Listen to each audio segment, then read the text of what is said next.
চব্বিশের 5 অগস্ট শেখ হাসিনা সরকারের পতনের পর দীর্ঘ সময় দেশে কার্যত পুলিশি উপস্থিতি দুর্বল হয়ে পড়ে। ওই সময় আইন শৃঙ্খলা পরিস্থিতির অবনতি এবং মব জাস্টিসের ঘটনা বাড়ে। পরে সরকার ও পুলিশ সদর দপ্তর বাহিনীকে কাজে ফিরিয়ে আনতে এবং মনোবল পুনরুদ্ধারে নানা উদ্যোগ নিলেও মাঠ পর্যায়ের বাস্তবতায় এর প্রভাব এখনো সীমিত বলে মনে করছেন সংশ্লিষ্টরা।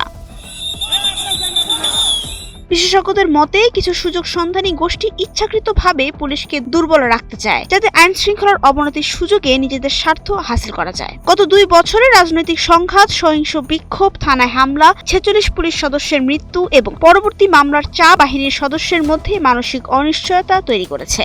এখনো আসামি গ্রেফতারে বাধা, থানায় হামলা, ট্রাফিক পুলিশকে লাঞ্ছিত করা এবং দায়িত্ব পালনের প্রতিবন্ধকতার ঘটনা ঘটছে। সম্প্রতি কুমিল্লার বড়ুয়ায় ধর্ষণ মামলার আসামি গ্রেফতারে গিয়ে পুলিশ হামলার শিকার হয়। এছাড়া বরিশালে থানায় হামলার ঘটনাও ঘটে। বাংলাদেশ পুলিশ অ্যাসোসিয়েশনের সভাপতি কামরুল হাসান তালুকদার বলেন, পুলিশের ভেতর ও বাইরে সক্রিয় দুটি গোষ্ঠী বিভেদ সৃষ্টি ও গুজব ছড়িয়ে বাহিনীকে অস্থিতিশীল করার চেষ্টা করছে। পুলিশ সদর দপ্তরের তথ্য অনুযায়ী 2021 থেকে 2025 সাল পর্যন্ত প্রতি বছর গড়ে প্রায় 600টি হামলার শিকার হয়েছে পুলিশ। চলতি বছরের জানুয়ারি-জুনেই হামলার ঘটনা ঘটেছে 317টি।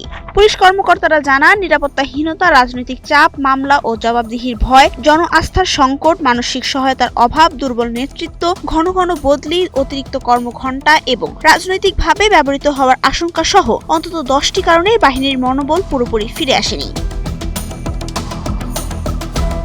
বিশেষজ্ঞরা বলেন, পেশাদার নেতৃত্ব, রাজনৈতিক প্রভাবমুক্ত কর্মপরিবেশ, সদস্যদের নিরাপত্তা নিশ্চিত করা এবং জনগণের সঙ্গে আস্থার সম্পর্ক পুনর্গঠন ছাড়া পুলিশের মনোবল পুনরুদ্ধার করা সম্ভব নয়। একই সঙ্গে গবেষকেরা পুলিশ আইন সংস্কার, স্বাধীন পুলিশ কমিশন গঠন এবং বাহিনীর পেশাদারিত্ব নিশ্চিত করার সুপারিশও করেছেন।